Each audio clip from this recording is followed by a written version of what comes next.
Welcome to the Dr. Berkson's Best Health radio show.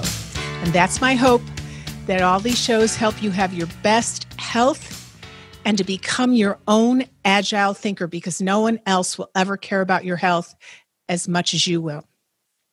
Now, I really care about your health, but because I have these podcasts and blogs and posts, I get lately multiple emails every day, people asking me for health information over the internet, over instant messenger. I don't even know how they got my address on instant messenger. I don't normally see many of these things. The only way I see a communication from you is if you go to drlindseyberkson.com and reach me there, or info@drlindseyberkson.com through my website.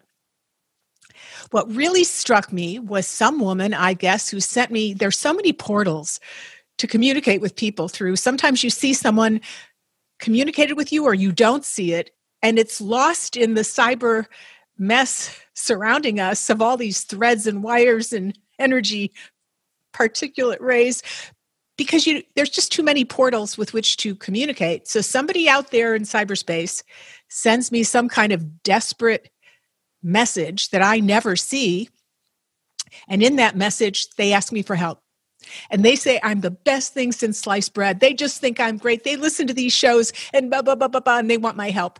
And then, of course, it wasn't seen. Plus, it would take my license away to give any medical advice over any portal on the internet. We learn this over and over again at all of our continuing medical education courses. You could lose your license. You can't give health information to anybody you don't know that isn't your patient, that you do not see. Well, then they sent this message, and 2 weeks later, they hadn't heard anything back. So now they send me the opposite message. They say, you're not who you say you are. You aren't any good. You're just a complete scam. You didn't answer me. You only care about money. They said all this great stuff to get an answer from someone they don't even know. And now I'm the worst of the worst, because I haven't answered them. So now, even if I was going to answer them, I don't really even want to answer them because they're so nasty. Whenever a person goes on in hyperbole about you, and they put you up on some dais, you have to wonder if they're just going to rip you down the next week, because it's all out of balance. And really, are you asking health advice through a portal? And really, if you don't get an answer, you don't even know if I saw it, then I'm the worst thing ever. This is where the state of things are at. And it's happening over and over.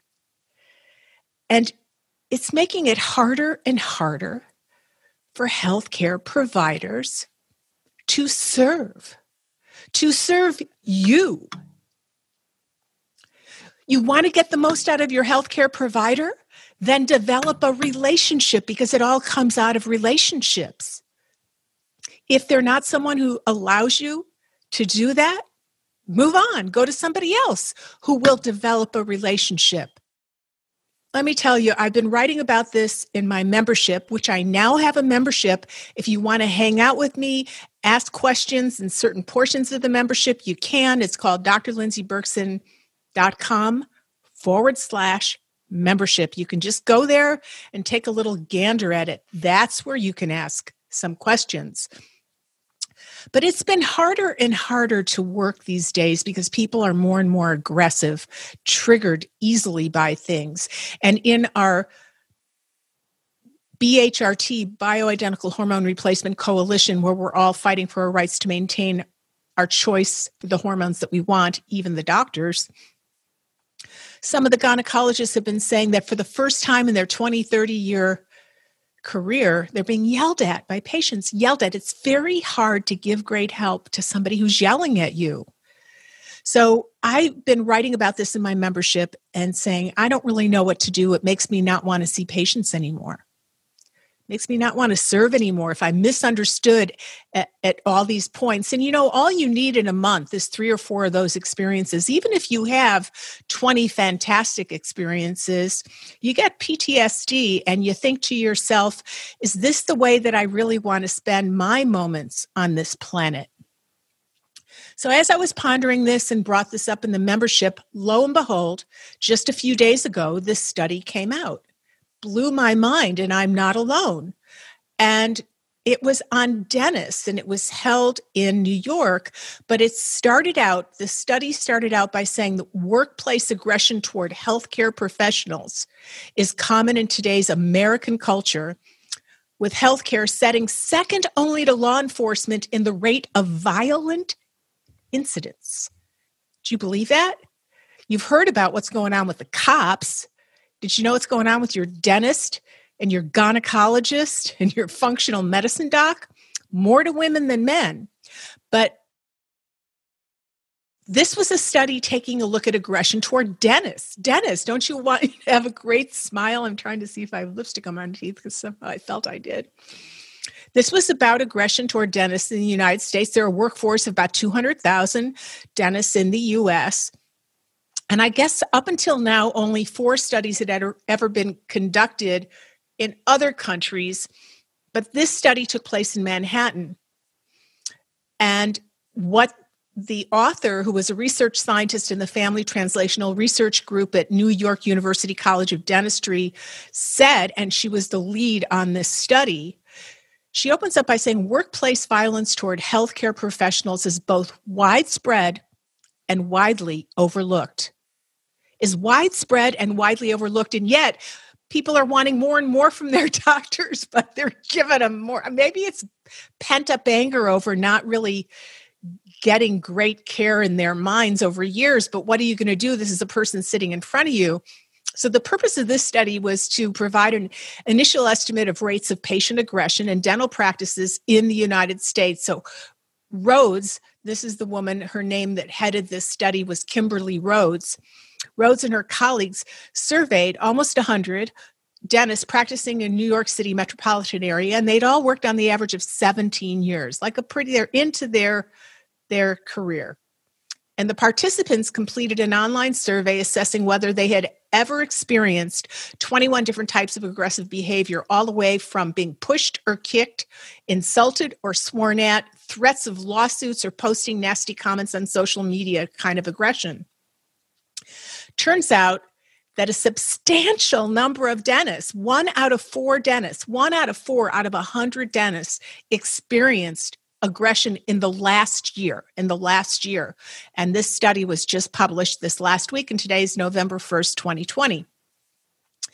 And 22% of the dentists had been physically hit, 55% had been yelled at, and 44% had been threatened to ruin their reputation online.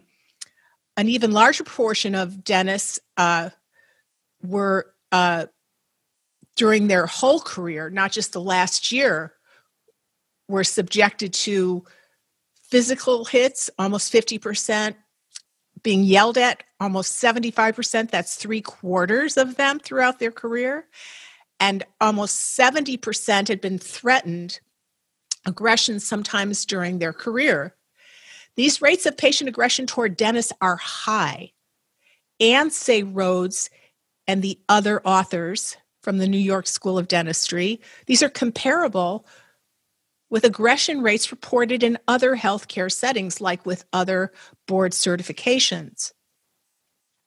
Interestingly enough, these rates of aggression did not differ by the dentist's sex or race, ethnicity, specialty, age, years in practice, or average number of patients treated per day. It just didn't matter. The patients were just pissed off.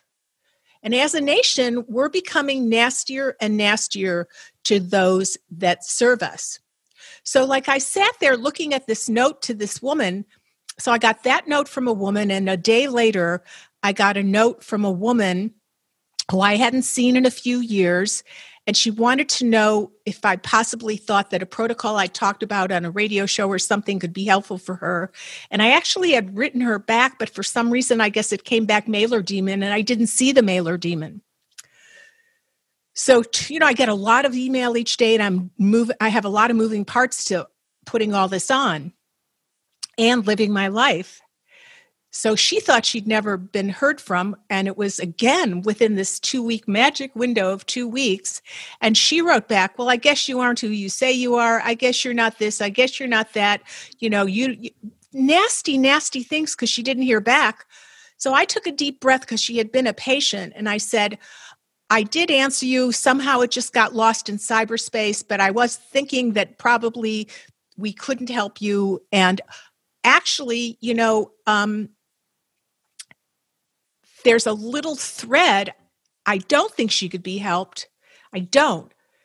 And interestingly enough, the hormone that might have helped her was just pulled off the market to be utilized by compounding pharmacists a few months ago. So it would be an expensive journey. And I don't think that this woman would want to do it. But I think if she hadn't written me in that way, I might encourage her more to at least ponder on it. But once you're treated like that, where do you go from there? What else will this person do? Biting the hand that serves you is not a way to get the best service in the house. So understand when you go to see a doc, or if you are a doc, it's all about creating relationships. But today, especially the trickle-down factor, we have a lot more people divisive, a lot more people trigger-happy and angry. There is a lot more chaos and uncertainty in the world. And of course, this does translate into each of our own behaviors. But it makes people like myself think, well, how can I live my life and have less and less of that if I see less and less patients? So I'll do more and more teaching. You don't want to expose yourself to those kind of things, especially if it ends up being several times a month. And I'm fortunate where people haven't threatened lawsuits, but interestingly enough, in this dental case, they had. So how often does a doctor want to keep practicing if in the back of his head he's wondering, well, this patient is really nice today, but my patient that threatened me with a lawsuit last month came in and was really nice to start out with too. So now you look at each patient wondering who's going to turn, because a lot of this behavior is not called for. It's the angst and the frustration and the unhappiness of the person themselves. But therein lies the rub. It puts all of us in this pressure cooker, and you're going to lose a lot of great docs, and you're going to lose, like we did to our profession of school teachers. We don't pay them enough. They're not treated well. There's aggression against them. Their lives are threatened. Now in our schools, we have less and less great teachers, because this is exactly what happened to the profession of teaching, which should be the highest paid profession in the whole world, because it tends to our future of our planet. So think before you act, especially with those that you hope to have a relationship with and you want them to serve you. So what are we going to cover in this show today? Besides me venting, we're going to talk about how hidden hypothyroidism in pregnancy can create ADHD in offspring. We're going to talk about the unappreciated role of vitamin A in helping you lose weight more easily, and what does that mean? We're going to talk about brand new bacteria discovered in the gut that protects you against adverse downstream potential effects of radiation if you need to go through radiation for cancer therapy. So we've got a number of really cool things that we are going to talk about today. But I just wanted to give you some highlights. Did you know that there is, for people who have dense breasts, there was the digital ultrasound, but it turns out it doesn't read dense breasts any better than a mammography. But now there's a new breast imaging kit on the block, and it's called an abbreviated or a fast MRI. Just like a coronary calcium score is a fast CT scan of the coronary arteries, this is in essence a fast MRI. You don't have to go through the long sitting in an MRI machine like you do with regular MRIs. It's a fast MRI, but it picks up tumors much earlier than ultrasound, 3D imaging, and mammography, many that they miss, and it doesn't have the ionizing radiation. So if you have dense breasts, inquire of your healthcare provider if you can get this new abbreviated or fast MRI, if your insurance would cover for it, because that is the new way to get monitored without getting ionizing radiation. And don't just put your head in the sand. You got to get your breasts monitored. And if you're on hormone replacement therapy, you want to get a baseline of your breasts before that. And then you want some kind of imaging yearly, whether it is ultrasound or mammography or like this fast or abbreviated MRI imaging. One thing to remind you is we do know that sex hormone binding globulin, this is the next little factoid that's cool, is a protein that hormones that normally can't be in water, and blood is watery, so hormones have to sit on something to be in blood, so they sit on proteins, and when they sit on them, they're bound to them. And the higher this sex hormone binding globulin, the higher it goes, the less of your free testosterone and estrogen are available to signal. Even if you get a total estrogen or total testosterone number, it doesn't tell you how much of those sex steroid hormones can signal. Well, young women on birth control pills tend to get very elevated sex hormone binding globulin. They get the binding proteins very elevated in their blood, which binds their other hormones, like testosterone. So they have less libido, like testosterone and estrogen. So they have poor cognition and more brain fog and more anxiety. So just know that if you're on birth control pills, which millions upon millions of women are, check your sex hormone binding globulin, and if it's elevated, then you're going to need to do something to bring it down so you still can utilize some of the hormones that you still have in your body. One of the other cool factoids that came out this last several weeks is that people with cancer who exercise regularly have better outcomes. I used to hang out with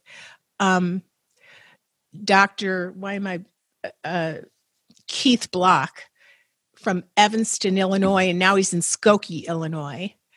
And he is the guru of oncology. And when I first had breast cancer, I first went to him before I went to David Rosensweet. So I always like to have a team. I think whenever you have a real serious health issue, the smartest way to go is a team. So he was one of the members of my team. And he would always say, you have to train for your remission like you're in an Ironman. Fitness, you can never, ever, ever underestimate the benefits of fitness. So what they discovered in these cancer patients who exercised regularly to the point where they got red in the face in a healthy way, they did real exercise, not just walking, but exercised. This improves the cytotoxic T cells' ability to attack the cancer cells. So this was a really exciting. We've always known exercise helps you make your remission your mission. But this came out in eLife just recently. It's called Cytotoxic T cells mediate exercise-induced reductions in tumor growth. The more you work out, the more you ask of your body, the more your body gives back to you. You and your body are in a relationship. And the more you move it, the more it grooves it for you, especially with your cytotoxic T cells that help kill tumor cells that come up or help you get rid of metastases.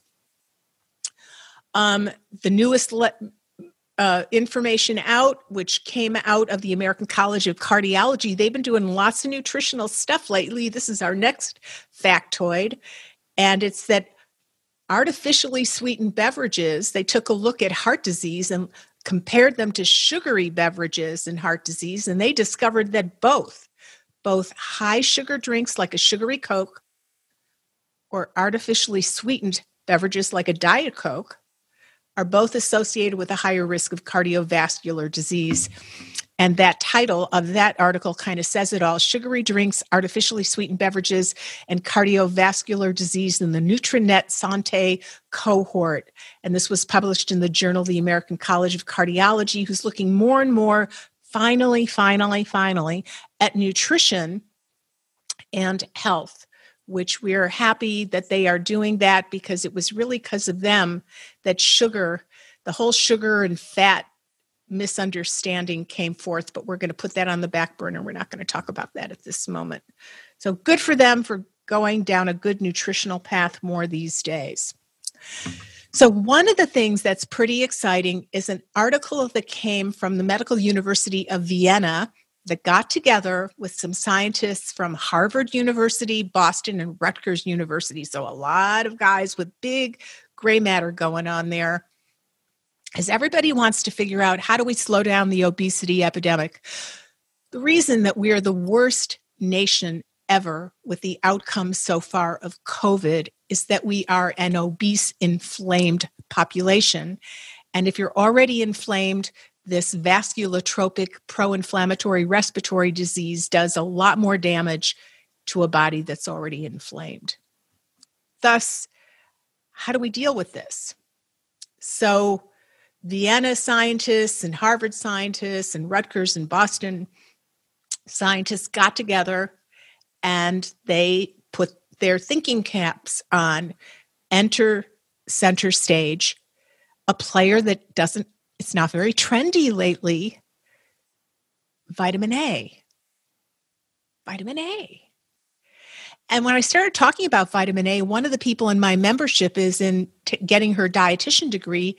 And one of the things they tell them is you got to be very, very careful and almost never recommend vitamin A because you can give too much vitamin A, you can get liver damage with vitamin A. And all that old research is based on explorers in the Arctic who consume polar bear liver with hundreds and hundreds of thousands of international units of vitamin A. Because there's a lot of articles in the literature where people for a variety of conditions are given 100 to 200,000 units of vitamin A for up to so many months to get over a scenario. I'm thinking right now of menorrhagia, really heavy periods.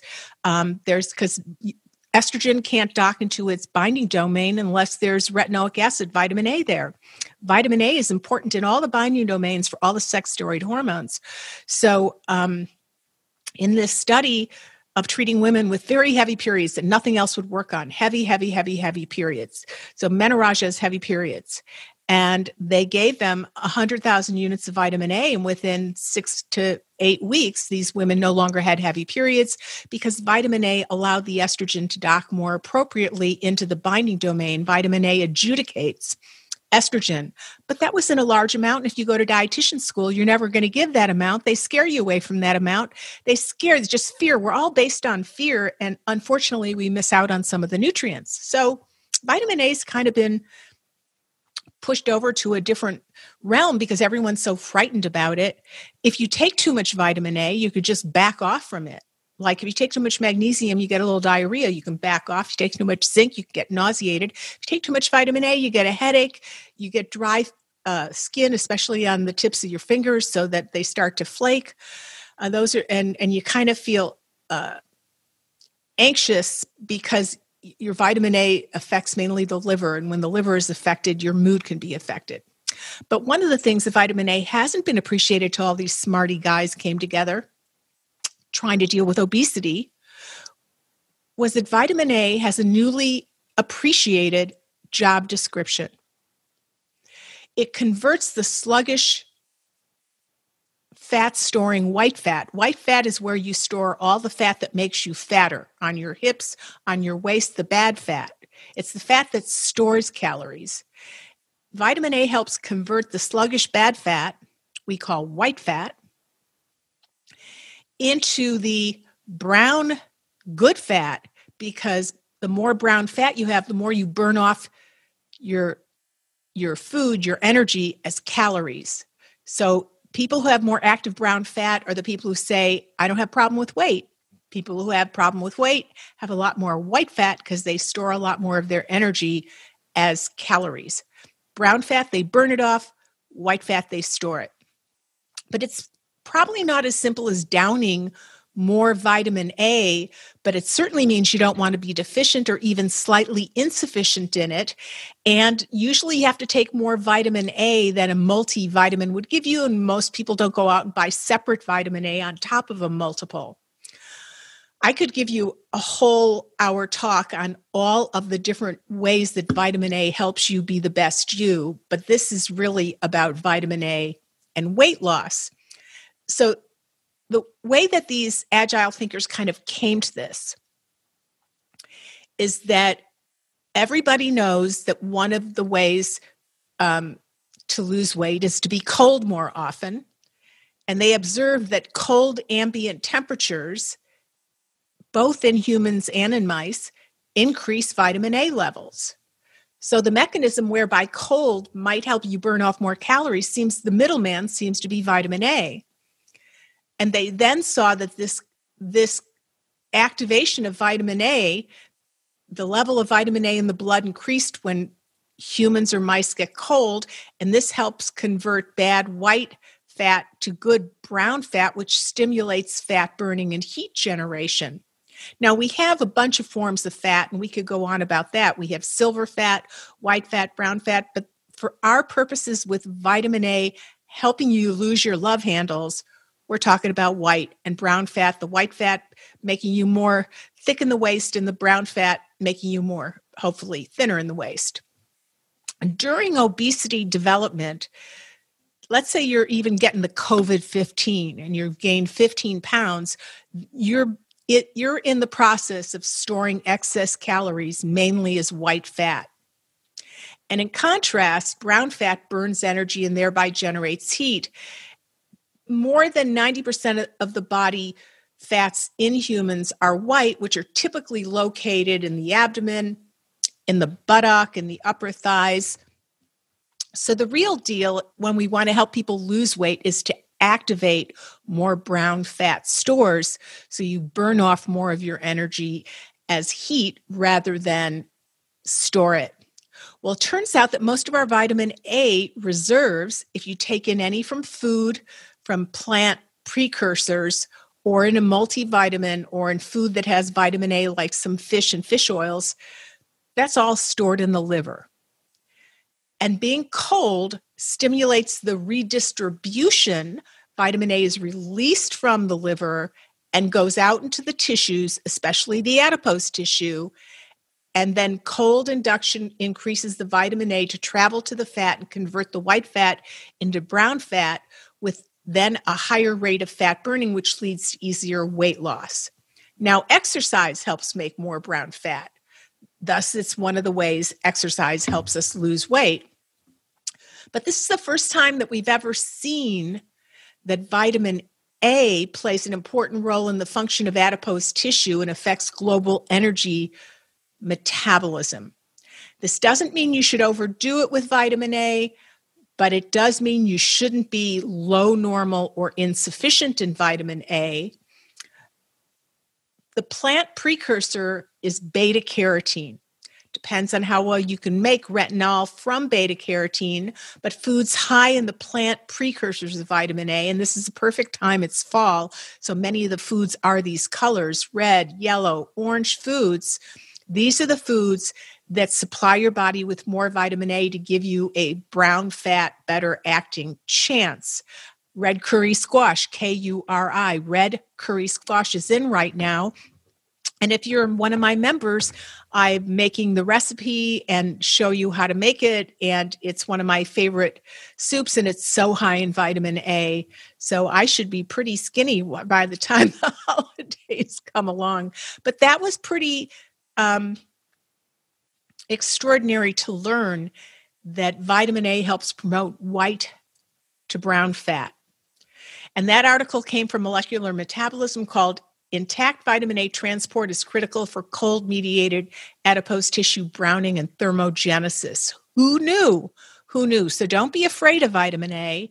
Don't be afraid of vitamin A. You don't want to leave home without it. And in certain medical interventions, in certain issues, vitamin A in the literature has been used from 100 to 200,000 units for a few months at a time, and then usually it's a taper down from that time. We usually don't have high level of vitamin A, and staying on that. Whenever you give a vitamin in a supraphysiologic dose, you always take note of what the excess symptoms are, or you say to your patient what the excess symptoms are, so they can have self-monitoring and see if they're going too high for them. Because each person, as we know, thanks to Roger Williams, is biochemically individual. So our next article that we're going to go over is pretty exciting stuff. This is, of course, the gut health link. But it's really interesting. It's how certain gut bugs, if you got to get radiation for cancer, or we're all now exposed to more and more levels of radiation just existing on this planet, how do we protect our tissues from the adverse, potentially dangerous effects of radiation? In fact, the name of this article was Multi-Omics Analysis of Radiation Survivors Identifying Radioprotective Microbes and Metabolites. So what does that mean? They discovered that the bugs that you have in your gut have a lot to do with whether you can go through radiation and it can help you in your cancer treatment, but you don't get more ill from the radiation. Or if you're missing these gut bugs, you might get more adverse effects from the radiation. So this is pretty interesting. When you get cancer, cancer doctors want to kill the cancer cells. Thus, sometimes radiation is recommended. But the irony of cancer treatment is a lot of times while docs are trying to save your life, they can also harm your life. So this whole study is going to give us some information about how to go through radiation, but with less harm to the rest of your body. So cancer cells grow rapidly, which is a reason that radiation works, because radiation eradicates rapidly growing cells. Those are cells with a high mitotic index. That's an index for high turnover. These cells are constantly turning over. So cancer cells are turning over and growing. But so are red blood cells, and so are gut wall cells. Those are called enterocytes. Both those cells are rapidly growing. So those cells, not just the tumor cells, but red blood cells and gut wall cells, can also be damaged by radiation. So if someone's going through radiation for breast cancer, for brain cancer, they might end up getting diarrhea, malabsorption, and dysbiosis, all secondary to the life-saving treatment of radiation. So the question becomes, well, how do you go through it with the least adverse effects? So researchers at the UNC Lineberger Comprehensive Cancer Center wanted to figure this out. So they exposed mice to potentially, got my teeth in right, lethal levels of total body radiation equivalent to exposure from a patient going through cancer treatment. And if the mice were pre-treated with two specific types of good butt bugs, like probiotics, but specific probiotics, and these names are kind of polysyllabic. So if they gave these mice these good gut bugs, this mitigated the damage to the red blood cells and the gastrointestinal tract. So there was much less diarrhea, much less malabsorption, much less gut wall damage than is normally caused downstream by medical radiation treatments. The name of these two protective bacteria were Lactospiraceae and Enterococci. I'll have these in the show notes at drlindseyberkson.com, because it's certainly hard to hear if you're taking a walk or laying in a bathtub or whatever you're doing right now. I might not want to know what you're doing right now, but whatever you're doing, they discovered that these two, and the way that they came upon this was that they were looking at leukemia patients who had to get radiation. And some people, their gut just got decimated and they had ongoing, watery, damaging diarrhea, just drained them. And other people had real mild diarrhea for just a day or two. And when they looked at the biomes of the leukemia patients that had a much easier time going through radiation versus the leukemia patients that had a much harder time going through radiation, they saw that almost all of the patients with the milder time of going through radiation had these two good bug bacteria microbial life in their biome, Lactospiraceae and Enterococci. So the scientists found that leukemia patients with shorter periods of diarrhea had higher levels of these, meaning they had milder gut reactions because they had healthier guts or healthier gut bugs inside their guts. And these findings correlated with what the researchers found in the mice. So they figured, well, how do these two bacteria microbes do their protective action on the gut? How do they do it? And they discovered that these bacteria increase the production inside the gut of two small molecules, one known as propionate, or short-chain fatty acid, and the other one, tryptophan, an amino acid. These were the real deal. The propionate and the tryptophan provided the long-term protection from radiation, lessened damage to the bone marrow stem cell production, mitigated the development of severe gastrointestinal diarrhea and malabsorption, reduced damage to the DNA. These are small molecules, but powerful molecules. Now, you can go out and purchase these. So butyrate's been around for a long time, and probutyrate by Tesseract. If you go to my website, Products We Love, you can get a link to purchase products at Fullscript, because Tesseract mainly sells through Fullscript. They're much more expensive in the few other places where Al Zapp has decided to sell this product. He used to own and founded Thorne medical doctor nutraceutical line, and then he sold that line, and he had a non-compete clause. And while he was honoring that non-compete clause, he started to design a new matrix of delivery, and he called this new company, which he launched when his non-compete was over, called Tesseract, and he sells it through Fullscript. That's one of the reasons I have that link there. And through November, I have a 10% gift. All the products are 10% off, even the doctor's lines. And if you purchase over $50, it's all free. So it's real easy to get over 50. Well, their product, Probutyrate by Tesseract, is one of the best products if you're going through radiation or even cancer chemotherapy, because it really helps give short-chain fatty acids to the enterocytes, which makes the gut wall healthier. So it keeps feeding the cells that make up the gut wall. While they're being injured, they're injured less if they have a great, constant, great food source.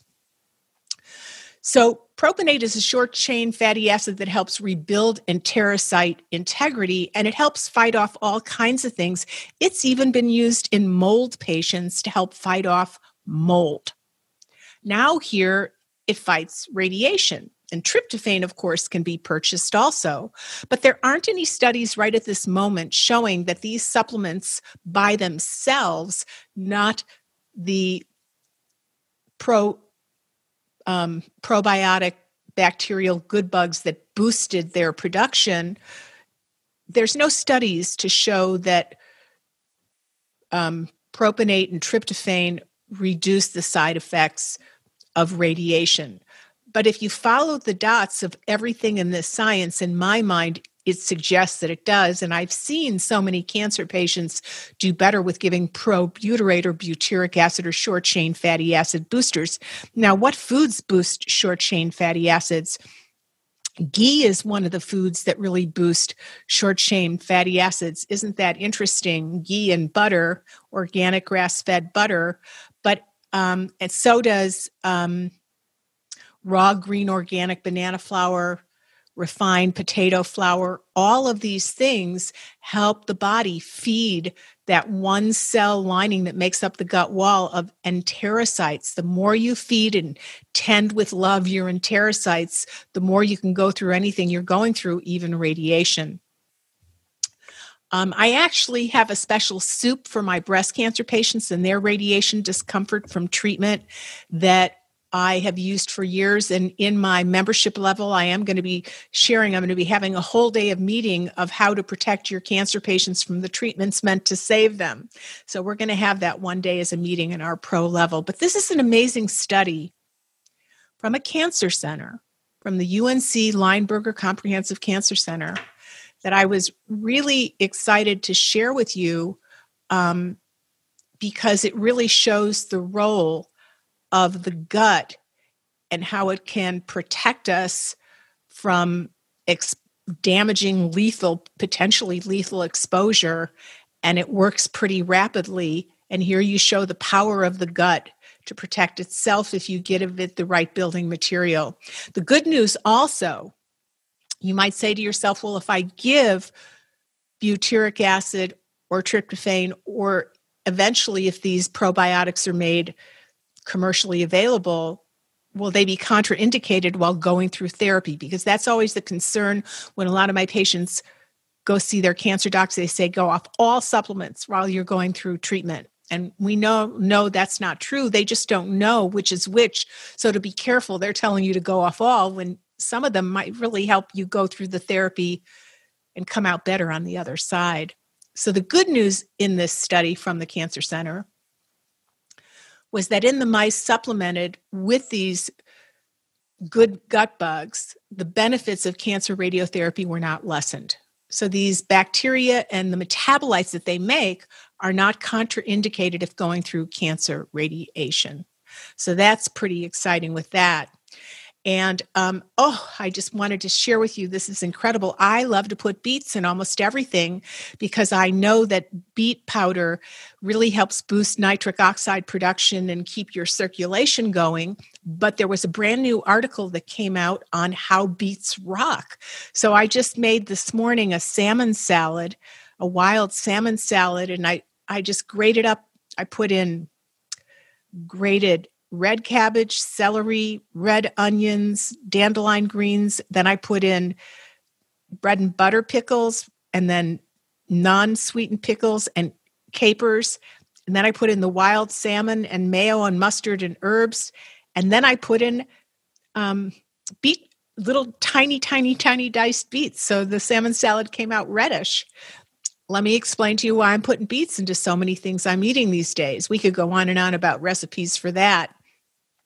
But medical researchers have just isolated a peptide, a small protein molecule, a peptide from beetroot, the big red beet. And this peptide is able to inhibit a particular enzyme that's responsible for the breakdown of messenger molecules in the body, like hormones. So the beet's peptide is very stable, and it has pharmacologic properties that's powerful. So this lovely red beetroot peptide helps fight inflammation, neurodegeneration, autoimmune diseases, heart diseases, and it does it all by protecting our proteins, our signaling proteins, and in particular, our most powerful signaling proteins, which are our hormones. So the beets contain protease inhibitors that inhibit enzymes that digest proteins, and the beetroot peptide specifically inhibits propyl oligopeptidase, which is involved in the breakdown of hormones or proteins, protein hormones in the body. So it turns out that the more you consume beets, the more zen your hormones become. So 2-3 times a week, chop up a red beet into something. I buy red beets a lot to get the beet greens from them, and I saute those, dice them up in salads, put them in a spaghetti dish with a little bit of pesto. I use beets and beet greens a lot, but now I'm going to use the red beet even more, as I did this morning in my wild salmon salad. Now, what's interesting is that this class of peptides goes by another name, which I think is very cool. For some reason, they're called gnatins. It sounds like a joke. A gnattin walked into a bar. So the gnatins are spelled Knottins, like you have a knot. There's gnatins in my threads. They're called gnatins. So when you eat beets, you're eating gnatins. I know that sounds crazy, but I had to put that in there because now every time I take a sip of borscht, I'm sipping on some gnatins. Sounds like a joke. Anyway, that article was called Discovery of a Beetroot Protease Inhibitor to Identify and Classify Plant-Derived Cysteine Knot Peptides, the gnatins. And that came from the Journal of Natural Products. So I want to finish up with, I'm not going to make a comment on this one, our thing here, so I'm going to save that one for later. But what I'm going to do is talk about this article, which is quite extraordinary, and we're going to finish up with this. This is pretty incredible. More and more is coming out, shouting out loud that the tests that we have as standard tests to evaluate thyroid functioning aren't enough. They're just not enough to really guide us to make sure we have optimal thyroid functioning. And optimal thyroid functioning is so important. Your thyroid has a receptor on almost every single cell in your body. The only other hormone that's more global than thyroid is cortisol. You can live without thyroid hormone. You can't live without cortisol, but you need thyroid hormone. And so does a pregnant woman. This article was very interesting. This showed that hypothyroidism, even hidden subclinical hypothyroidism in a woman right before she gets pregnant or in the first trimester, can just be setting the scene for her kid as it grows to develop attention deficit hyperactivity disorder, ADHD. It's only the before pregnancy and the first trimester. Why isn't it in the second trimester? By the second trimester, the fetus has already developed through its own thyroid, through organogenesis. It's made its own thyroid, and now its own thyroid is taking care of its brain. But the first trimester, the first 3 months of pregnancy, the baby is leaning on the mom's thyroid for its brain development. So thyroid signals have significant influence on brain function, and especially in the womb, because mother's thyroid signals during the first 3 months are helping the developing brain of her unborn child. If the mother has insufficient thyroid signals called hypothyroidism, this can contribute to attention deficit hyperactivity disorder, which is the most common neurodevelopmental disorder of children in the U.S. And this research comes out of the New York Langone Health and New York School of Medicine team of researchers. They discovered that children whose moms were diagnosed with hypothyroidism shortly before or during the early stage, the first trimester, were 24% more likely to have ADHD than children whose moms didn't have this hypothyroidism diagnosis. And maybe you have hypothyroidism and no one's figured it out. Maybe they missed your diagnosis, and your baby's brain might then be at risk. Boys born to hypothyroid women were 4 times more vulnerable to ADHD than girls whose mothers had hypothyroidism. So the male developing fetus is more sensitive to the thyroid signals, perhaps, than women. Hispanic children born to hypothyroid mothers had the highest risk of any ethnic group studied. Maybe they have more undiagnosed thyroid conditions because they don't go to the doctors as much for fear. I don't know what the cause would be, but Hispanic children born to hypothyroid mothers had the highest risk of any ethnic group studied to have children born with ADHD. You got to know where your thyroid is at before you get pregnant. Thyroid health rules the brain. I remember writing in my book, Hormone Deception, there's a whole chapter on children's developing brains and the chemicals that we're exposed to. And mercury is very damaging to the thyroid. So if moms, the World Health Organization did a study and counted the number of mercury amalgams that a pregnant mom had in her mouth. The more mercury fillings in her mouth, the more the baby's brain didn't develop as well, the more ADHD in the offspring. But it's in the first trimester that the baby doesn't have a thyroid, so it's leaning on its mom for the developing thyroid. So thyroid health has a lot to do with brain health. I wrote about it in Hormone Deception, and I had on this radio show Barbara Demanu, who wrote Toxic Cocktail. She's a Sorbonne scientist who's dedicated her entire career at looking at how the thyroid rules our brain and how chemicals in our environment are assaulting our thyroid. And more people have hidden cases, which we call subclinical hypothyroidism, that the regular tests that we have today don't necessarily pick up. So if you want to get pregnant, you should do an in-depth thyroid screen, not the typical TSH or the a little bit expanded TSH and T3 and T4. You want to do a full thyroid screen to lift up every rock and underneath it, see if there's any thyroid issues. So what would that screen look like?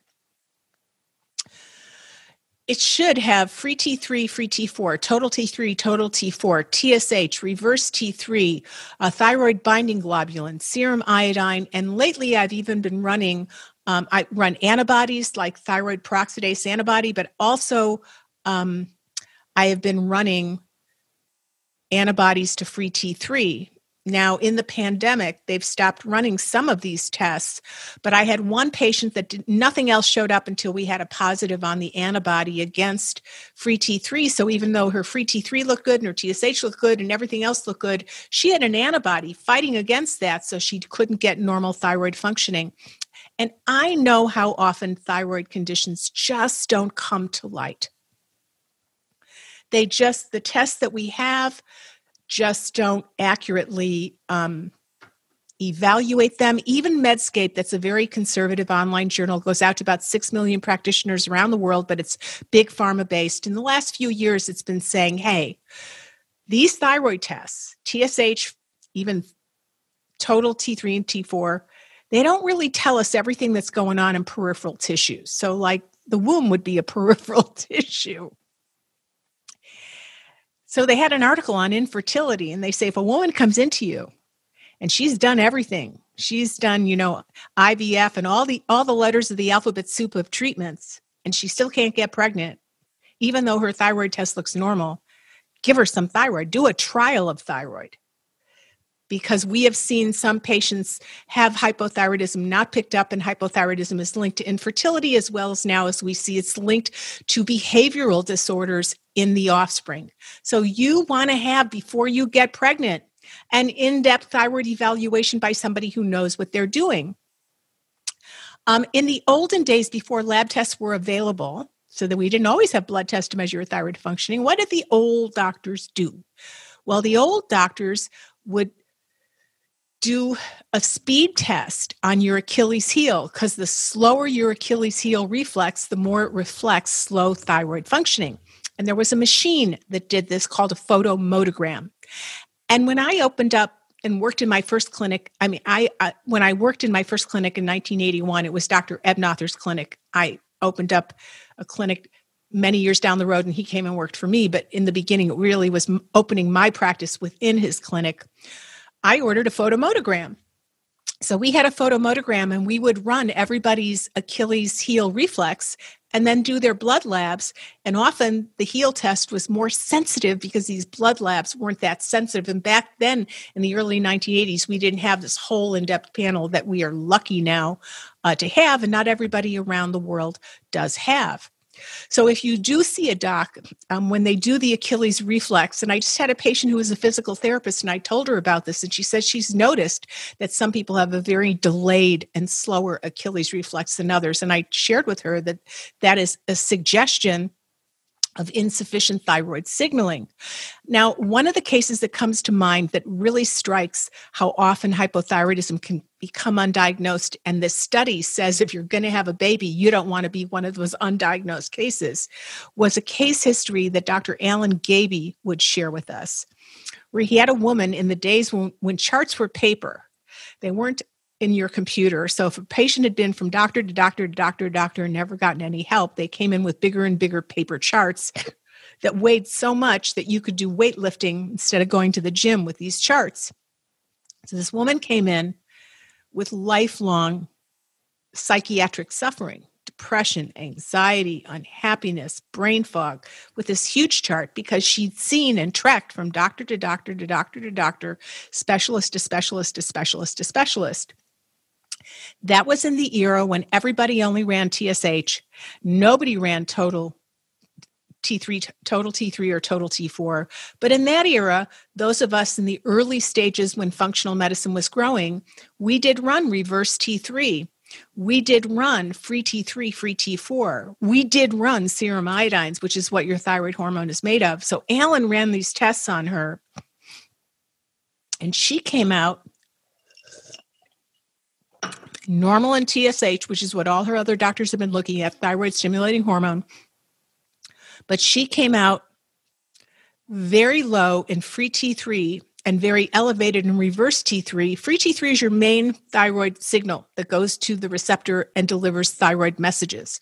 So it goes to the baby's fetal brain and delivers messages, grow, grow, grow, like a good brain should grow. And reverse T3 blocks that. Now, in normal levels, reverse T3 has some healthy things it does, but in higher normal and above normal levels, it blocks the ability of free T3 to signal. So you could have a totally healthy looking TSH, But you can have these other things fulminating under the surface, making your thyroid signals not effective. And God forbid, if you're pregnant, God forbid, it could make the signals to your developing fetal brain of your baby in the first 3 months not effective. So anyway, with Alan and this patient, he saw that she was subclinically hypothyroid. It hadn't been picked up by TSH.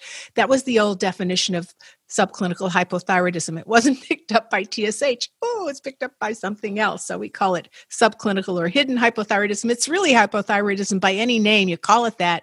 It just wasn't picked up by the most mainstream accepted test, which even Medscape now says is really a lacking test. But endocrinologists say, hey, we are the ones that are board certified in this. We know better than anybody else, and this is our test. Don't rain on our endocrinologic parade. So anyway, he gave her thyroid replacement, even though her own doctors and all the doctors she had seen to create this huge file never would do that because she looked totally hypothyroid, euthyroid, or normal thyroid functioning. And within 2 weeks, she was a normal person after years and years and years of suffering. So that makes me think, how many women now, because we have such a toxic planet, and one of the organs most vulnerable to all this toxicity, unless you do detox and unless you go to a functional doctor that knows how to assess these things, how many women are walking around with less than healthy thyroids because of the toxic soup we live in? Then they enter a pregnancy with less than a healthy thyroid, but no one's kind of found it. And the fetal brain doesn't get the thyroid signals it should from mom. And then you have this explosion. How did this happen to my baby? How could this be with my baby? And then all that incredible angst on the family, on the culture, on the schools, on the child. It's huge when maybe this could avert so many cases. So this is a study that's extraordinary. If you know anyone that's thinking of getting pregnant, please pass this forward. This is information that should be passed forward. I did write this up as an article in my membership. If you go to drlindseyberkson.com/membership, you would have already have learned about this a month ago, and maybe there would have been a few people that were going to get pregnant in your practice. You could already have evaluated, or maybe yourself, or maybe your loved ones, or maybe your kids.